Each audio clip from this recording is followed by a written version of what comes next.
சீமான் பெரியப்பா எல்லாரும் மனம் தெரியுமா வந்துருவாங்க. அழக்கூடாது துவாரகா, இது போய் வந்துட்டு இருக்க.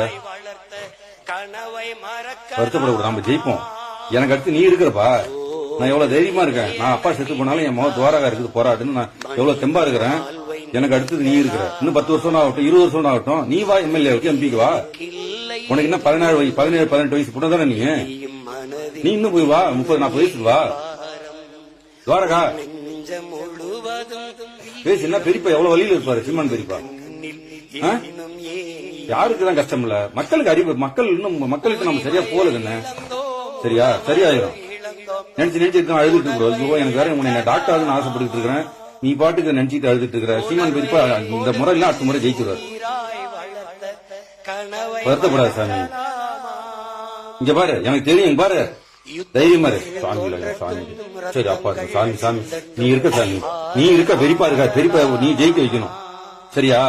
இங்க பாரு, நீ ஜெயிக்க வைக்கணும் பெரியப்பா. புரியுதா சாமி? துவாரகா துவாரகா இங்க பாரு, பேசக்கூடாது துவாரகா. யாருக்குதான் வழி இல்ல, இருக்கட்டும் சாமி. மக்கள் தானே கண்ணு. இன்னைக்கு இன்னொரு நாளைக்கு ஓட்டு போ மாத்தி ஓட்டு போடுவாங்க சாமி. பெரியப்பா கண்டிப்பா முதலமைச்சரா வருவார் எதிர்காலத்தில். நீ பாப்ப, நீங்களா இருப்பீங்க, நாங்களா இருப்போம், நாமெல்லாம் இருப்போம். புரியுதா? இன்னும் 5 வருஷம் தான். இன்னும் பாதியிலே முடிஞ்சிடும் ஆட்சி. 2-3 வருஷத்துல முடிஞ்சிடும். நீ பிரச்சாரத்துக்கு வந்து சிறப்பா பண்ணி பெரியப்பாவுக்கு போய் பிரச்சாரம் பண்ணி ஜெயிச்சிடலாம். ஏய் இங்க பார், இங்க பார், விடு தூங்க சும்மா பாத்துக்கலாம்.